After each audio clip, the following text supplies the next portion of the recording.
What's up, people? I want to apologize up front for the audio. I'm changing software, hardware. There's a lot of changes happening, and in the middle of that, it's trial and error. A lot of things are going wrong. So again, up front, I just wanted to apologize for the audio, but I decided to put it out anyway. Still hope you can enjoy it.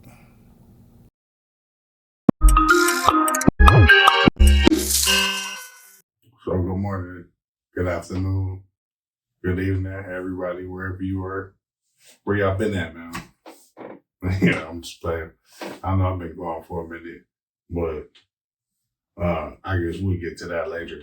The very first thing I had to say is I missed y'all. But outside of that, look, I gotta get to your boy. He looked like Dave Chappelle, but for the purpose of this video, I'm gonna call him Bokeem Woodbine because on the internet space, there's evil Dave Chappelle, and he impersonating my favorite comedian, or what used to be. Right, I got to see him at the Fillmore here in Detroit after it was the second night. The first night he bombed, right? That was a big deal. And he even told a story about that where he was saying he took 2 hits off of some weed. It didn't go well. He knew he was going to bomb. So that turned into a thing. But that second night was pretty good. I say pretty good. And I don't know. I enjoyed myself. I couldn't complain about the money that I spent on the ticket because, it was a pretty good night. But in comparison to a lot of the specials that he's dropped, in comparison to a lot of the specials that he's dropped since then, it's like, this can't be the same dude. This can't be the same dude that I grew up watching. Like, I think for what it's worth, for me, that's like the standard of Dave Chappelle. I don't think he's done better than that special that he did in San Francisco. That was like he was just clicking. He had it all together. After that, it was Africa, and we know the story after that. He came back with his leg rolled up, and won't even need to touch into that. But he's been a different person since then. So he got the next Netflix specials, and apparently, things started to turn around for him since then. But the one thing I noticed is this is a different person. Body structure, even his head shape, like a lot is different about him, which you can take in whatever direction you want to take him, but that's not the same person. And we can speak about that philosophically or physically or whatever. It's not even the same kind of comedy. So I got to watch him and his critique of Katt Williams. And he was just speaking on, like, the first thing I noticed was like, he was kind of complimenting him in the beginning. It was like, he messed with Katt and all of that stuff. He didn't really have nothing bad to say about him as a person, but he was questioning how Katt was going at other entertainers. All right, they both in agreement about they against this, they against the powers that be. So he said the Illuminati, he against that. But what part of the game is taking out Cedric the Entertainer? And Katt is one of the best painters in the game. Why is he painting such a bad picture of Black people? And I think that's weak. That's what I hear from certain Black people when I see it on the internet. That's some of the weakest stuff you can come up with. Seriously. I really got bothered when I was listening to him talking because it was like, are you serious? Like Katt, the whole premise of Katt getting on Club Shay Shay was responding to some of the things that were said on that very platform. He's responding to that. So these people brought him out of, whatever cave he was sitting in where he didn't have nothing to say. And he got to respond to it. He got to set the record straight. That's how they started out the video. He's setting the record straight. So he didn't come out just firing at people. He had a couple of people caught strays, but it wasn't just out of nowhere. So, man, Dave was saying he only talking about black people, but he talked about how even this wasn't the first time he mentioned Harvey Weinstein. But Dave, what are you talking about? Bokeem. That's what I'm already getting off task. This Bokeem. Bokeem, man. Like, what are you talking about? Like, I guess because you didn't get the interviews that you wanted to get, people weren't really interested in having to sit down and talking to you for, whatever amount of time that you thought you was just going to get on stage and impersonate Dave Chappelle. Wherever you kidnapped him and hid him from everybody else, I need you to bring him back. Seriously, I need the real Dave Chappelle back, because this Dave Chappelle we've been getting for the last maybe decade. If I think about it, this has been like a decade of who is this dude? And what did y'all do with the real Dave? He just standing on stage, ranting, yapping, talking, and not making me laugh. I can't appreciate that at all. Like, Dave Chappelle was brilliant.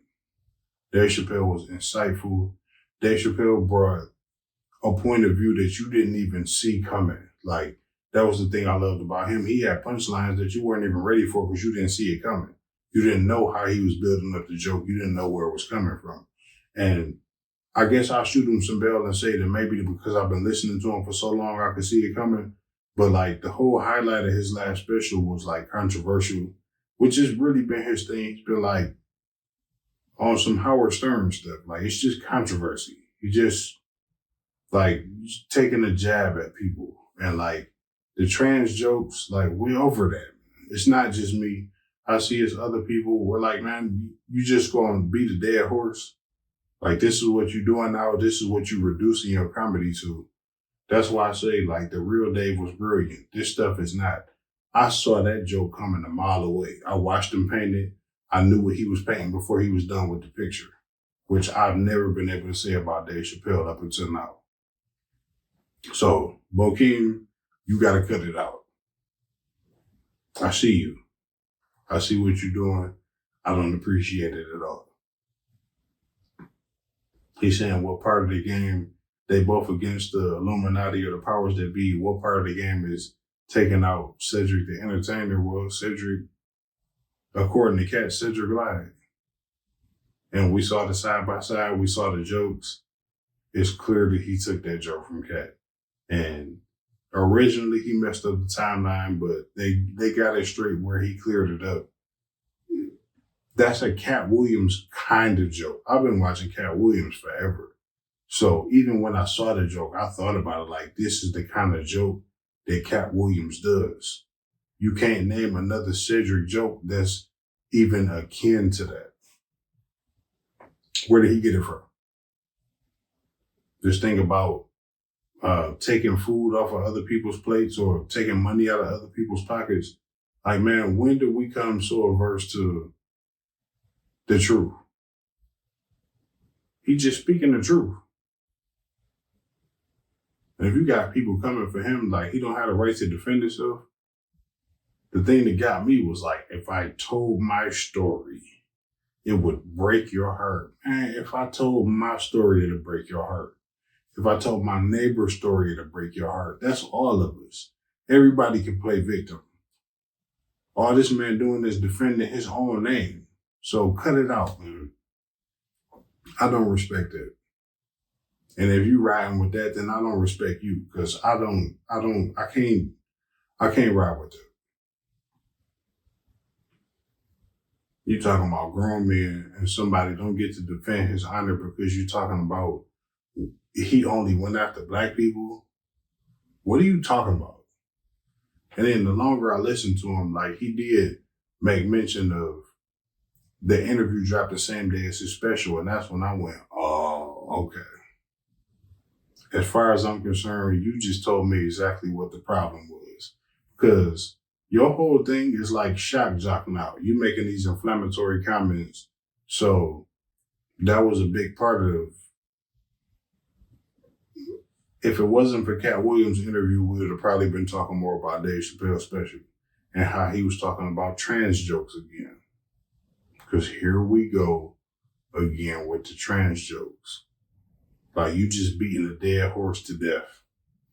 Like, I don't understand how you could think that's even interesting to people at this point now. Like, again, that's what you're doing? And you want us to divert our attention from something else to talk about that? Nah. I'm not messing with it.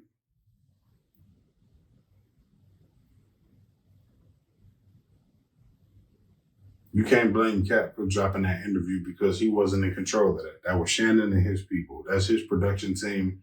They decided when to drop that interview. I don't know exactly when he recorded it, but I know it dropped on that day. And you know that too, because you made a mention of it. So that's where I was like, nah, this can't be the same Dave, because we're not used to seeing him, and all people are human. So again, I'm gonna shoot him some bell on that and just say that we are human. So we're susceptible to a whole lot of stuff that maybe you wouldn't expect. But I just heard jealousy. This dropped the same day as you. If it wasn't for that, we'd be talking more about your special. Maybe. Because from everything I've been hearing, it wasn't all that special. Which is what I've been accustomed to over the last few specials that you dropped. It ain't really much to talk about other than the trans jokes. Like, I don't have the bleeding heart for your story and whatever else it is you're talking about. And D-Ray was trying to explain it in his own way. So I guess we got to appreciate the fact that he tried. But it was like, maybe this was supposed to be some intimate conversation between you and the crowd, but y'all didn't take the phones, clearly. So then it got out, which I think he wanted it to get out. I think that was like his way of getting the message out to Katt that he just wasn't pleased. And I really think that was all jealousy. I even dropped a thread about it after I watched it. The statements that he was making, it was just like, okay, you really showed your hand. Like, you exposed yourself. But just being jealous. Not the only one, because Steven Jackson, man, all kind of people had stuff to say since this interview dropped. And it's just, you can call it lightning in the bottle. As far as YouTube interviews go, that's been like I think it's number 2. At this point, it's the number 2. It's the second most viewed interview in YouTube history. That's saying a lot. But what D-Ray is saying also holds merit, because now people are interested in what Cedric had to say, and Steve and Ricky Smiley and everybody else, because of all the different names he brought up. He did breathe life into comedy, where comedy was dull. People don't laugh at this stuff no more because they got all kind of entertainment that they checking out. And if Katt was such a hater, he wouldn't have been shouting out the new school. He didn't have nothing to say about them. He was shouting out people just hilarious and DC Young Fly and all kind of people. Katt is not this hater you're trying to paint him out to be. He was addressing the people that he had a problem with. And unless you want him to have a problem with you, then what are you talking about? That's what I can't. Bokeem, like, you got to cut it out, man. That's the thing that I really can't understand about all of this, is like, what's Bokeem Woodbine's gripe with Katt Williams? Other than being jealous that this interview dropped the same day as your special. Stop impersonating Dave. Dave is way funnier than this stuff that you're doing. Like, I can't appreciate that, man. And it's like, he even made mention of, he agreed with a lot of the stuff that Katt says, what makes this like even more like mind-boggling to me. It's like, okay, if you agree with what he's saying, and you saying that he never had anything to say about you because you never been nothing but kind to him, then you should understand why he's saying the things that he's saying about these other people. The story is writing itself. So you think we can't see through this? You think we can't read the writing on the wall and see what's really happening here? You're jealous. Just say it. I think everybody at the very least can respect you more because it's people that can see through all of the BS. You're just jealous, man. Let your feelings go. That's really all that this is. There's jealousy, and I never thought I would see this from Dave Chappelle, but it's not Dave Chappelle. It's Bokeem Woodbine. We got an impersonator on the loose, and he filling in for all of Dave Chappelle's appearances, and he just on the prowl, like he just going wild with it. He's standing up and doing, hour, 2 hours just talking to people. That's not what we showed up to see Chappelle for, man. He was much more brilliant than that, man. You gotta stop that. I'm not falling for it. You can't fool me, man. But it's this weird thing where, like, all right, you said you agree with everything. For the most part, you agree with Katt. You didn't have a disagreement, which is another, like, nobody's calling Katt a liar. So what's the problem? Nobody is calling Katt a liar. Nobody's suing them for defamation. None of that. Y'all getting after, what's the girl's name? Tasha K. Like, how many people that had lawsuits against her? Like, you got to be careful about what you're saying out here because people will sue you. Nobody's suing Katt. So that says a lot. He never did anything to you, so then you just gonna come at him like that? Like, he made sure to speak highly of you in more than one interview. That's the other thing is, like, a lot of the stuff that I was hearing Katt speak about, like, it wasn't even news to me. So I'm a little surprised at just how big that interview got because I heard a lot of that before. And even like earthquake collateral damage. But I heard Corey Holcomb talking about how Earthquake was illiterate. Earthquake, like Corey been at Earthquake for a while, but that's because of some stuff that happened at one of his shows. And if you're not faithful, like 5150 viewer, then you wouldn't know about that. But Corey spoke on Earthquake a long time ago. So again, like a lot of this stuff is not even news to me. It's just like, it was just like whatever to me. I just thought the format, the actual interview, 2.5 hours, I was entertained where I sat there and watched the whole thing all the way through. And I laughed a whole lot. It was funny to me because Katt is just funny. And then even when D-Ray went to talk about that, like Dave couldn't hate on that part, or Bokeem. Bokeem couldn't hate on that part because he even said it was funny. I understand. We got this weird thing now where we acting like, oh, you hating on a black man. You can't talk down on a black man. We talking about black people in public. White people beef in public too. What is this thing that we're doing? Y'all not tuned into it, so y'all don't know. White people be beefing in public too. But to act like we tearing each other down because this person clearly came on at the beginning of the interview and stated that if it wasn't for people coming on this very platform and saying what they had to say, he wouldn't have had nothing to say at all. That was the reason for him jumping out like the way he did. So, like, get over yourself. And why we have such a problem with the truth or whatever person's version of the truth. It's this weird thing we doing now. Like, why can't we all just get along?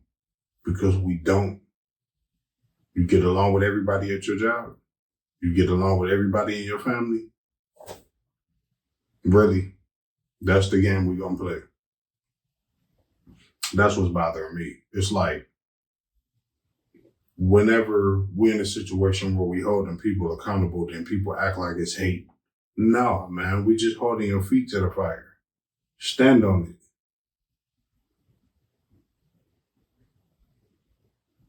Because you were sitting there bold enough to say whatever you had to say about me, and now that I had something to say back, I'm a hater. That don't make sense. And if y'all understand the age of Aquarius, it's not going to fly. That's what Katt was really speaking to. Like, it's the age of Aquarius. Like, the truth will be revealed. And it's being revealed, whether you like it or not. Y'all got to cut it out, man. Y'all got to grow up. Like, y'all too childish for what's happening in real life. We can't get along. We all can't get along because we never got along from the beginning of time. It's just what it is in human history. So stop it. Stop acting like it's this utopia that we living on Earth and people just messing it up, because that's not the way it is. That's why people have an idea of heaven being that utopia, because it's hell here. It's haters here. It's people, it's murderers here. It's rapists here. It's people that want your spot. It's all kind of problems. Sometimes you don't even know what you did to warrant to some of the stuff that's coming in your direction, but it is what it is, because everybody ain't right. So if you see somebody trying to correct that, or at least as far as they concerned, what's the problem with that? Why do you have an issue with that? Check yourself. Other issue I have with Black people in this space is like, all right, I'll go here, because it's leaning into, it's not just specifically Black people, but it's the Black Christians. Like, I went to see the Book of Clarence, and as a faithful moviegoer, I enjoyed myself. I had a good time. Like, I enjoyed that movie. It made me laugh. It made me think. It kept me engaged for the most part through most of the movie. I didn't look at it like some historical piece. I looked at it as somebody taking their idea of historical time and, putting a twist on it. Because it's not an actual character. It's not an actual figure. If you check the Bible, Thomas had a twin. So then James, what is his name? James, I can't remember his last name. But same guy that did The Harder They Fall. Like, he took that character and made something out of it. And it's a compelling piece, if you ask me. I appreciate writing. I appreciate creativity. So, like, I was more than engaged for most of the movie. Any issues I had, it wasn't a big deal. Like, if you take your Lord and Savior seriously, I can understand. But the problem that I had was like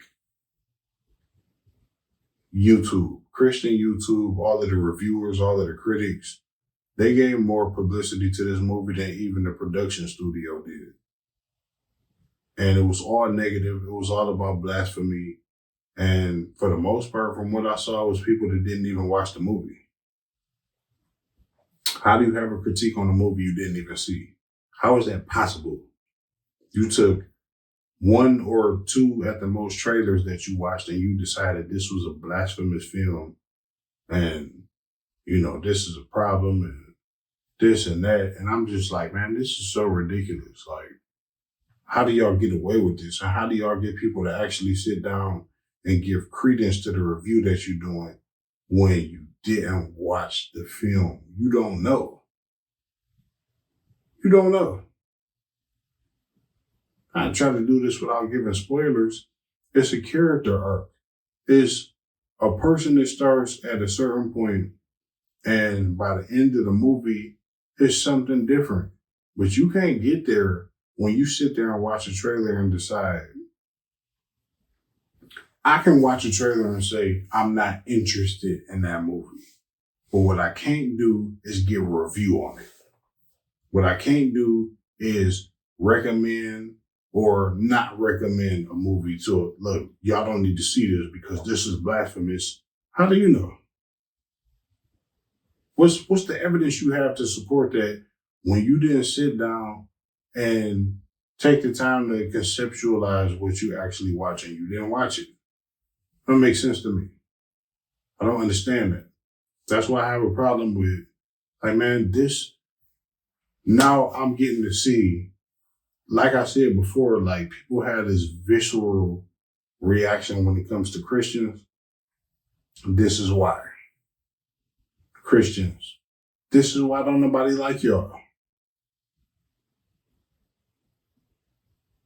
If we can all say that it's no perfect people in the world, then stop standing on your platform, your mountaintop, your high horse, and acting like people so beneath you. But you can't do that. Like, it's like a disease. Like, there's so many people, once they convert to Christianity, then they forget that they're humans. And they start looking at everybody else like they're not even worth the time. Like, this is why people don't like you.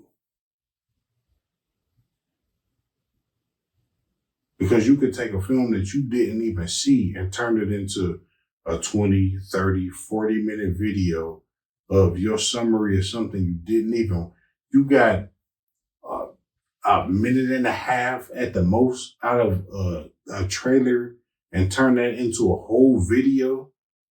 And as people are supposed to take that seriously, I can't take you seriously. You a whole joke because you don't know. Again, I'm trying not to spoil the movie for anybody that's still interested in watching it. And it's not an endorsement. Like, I'm not being paid to talk about how good or bad the movie was. It's just something that really irked me. Like, I was sitting there and I made several reviews. I'm just like, okay, let's just see what this person is talking about. And it was review after review after review of people that didn't even see the movie, can't tell you about it. And I mean, from the Christian standpoint, and this is blasphemous. This is blasphemous. This is blasphemous. How do you know? How do you know? Because of Jay-Z's involvement? Because of what you got from a couple of clips from an interview? I don't support Jay-Z. If you know me personally, you know exactly how I feel about him. I don't even bring him up when it comes to this movie because he's not the creator. He's involved to a point, but he didn't write this movie. He didn't direct it. He didn't cast the film. Like, this is not his movie. So it's weird.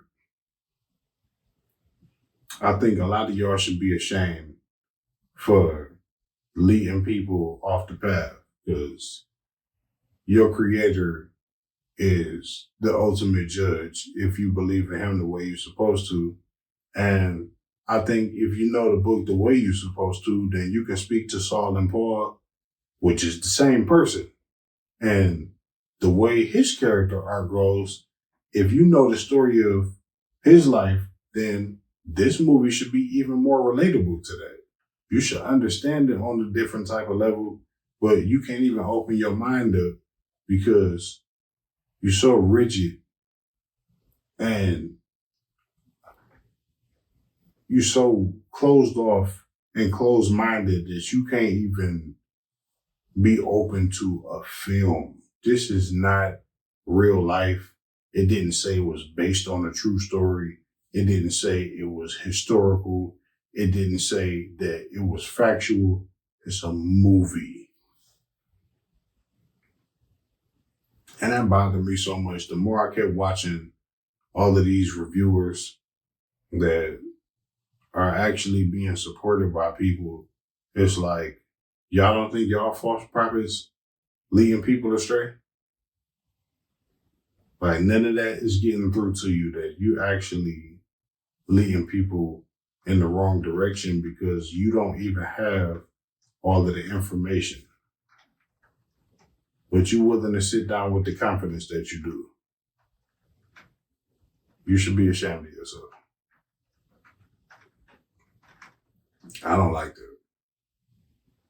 And it bothered me more than I thought it would. But the more videos I watched, it just kept getting to me. And it was like, man, all right, we got this thing. Now, this is the other thing that was bothering me is like, now we do this thing where it's like, I don't agree with everything that this person says. Well, all right, find me the person that you agree with everything they say.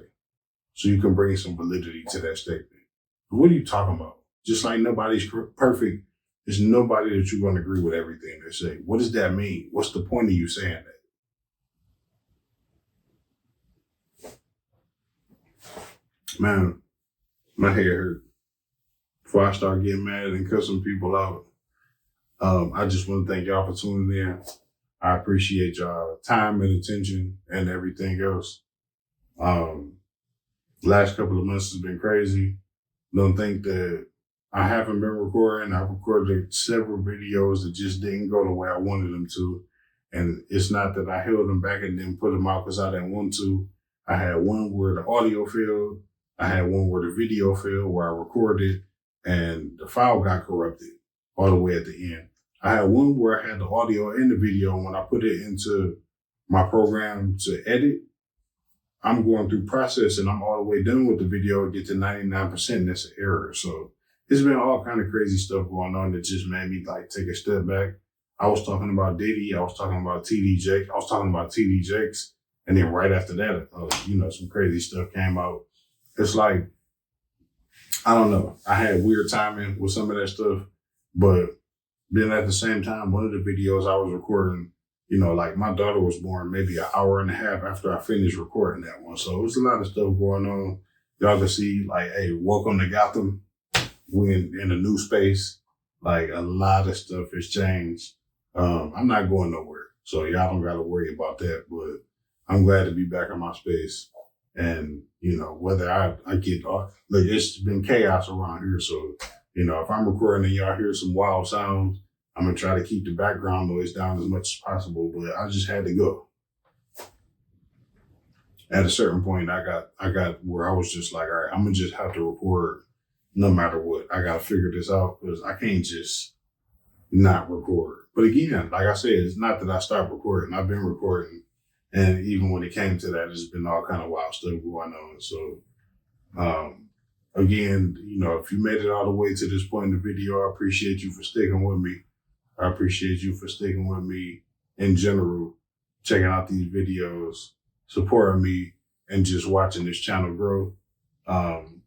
It's kind of hilarious. Again, as much as I think about where I started, even the space where I was doing the reaction videos, if I could show y'all where I was recording and I can show you what I'm doing now, is night and day. But it looked more like day and night. So, I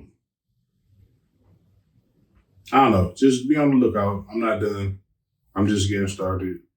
My boy gave me an analogy about gestation period and a baby being born and all that kind of stuff, and it really just made me put it in perspective. So I stopped trying to rush the process. I'm having fun with this. I'm loving to watch myself grow. I'm loving to watch what my channel has turned into from start to finish. Where, man, I think. Of course, my first video was dedicated to my granny, and after that, I was doing one about Black Lives Matter. That video wasn't even 5 minutes long. So, to grow from that point to where, honestly, it'd be different if I was talking to somebody else. I could talk for a whole lot longer, but even by myself, like, y'all have no idea how long I could talk. It just depends on the topic. Like, I clear 45 minutes to an hour. Sometimes I cut pieces of the video out, but that's nothing to me now, which is like a huge development for me. So I'm proud of that. I just been giving myself the space and the grace to watch myself grow and see what I turn it into. So I'm here. I love you. I love y'all, and I'm out of here.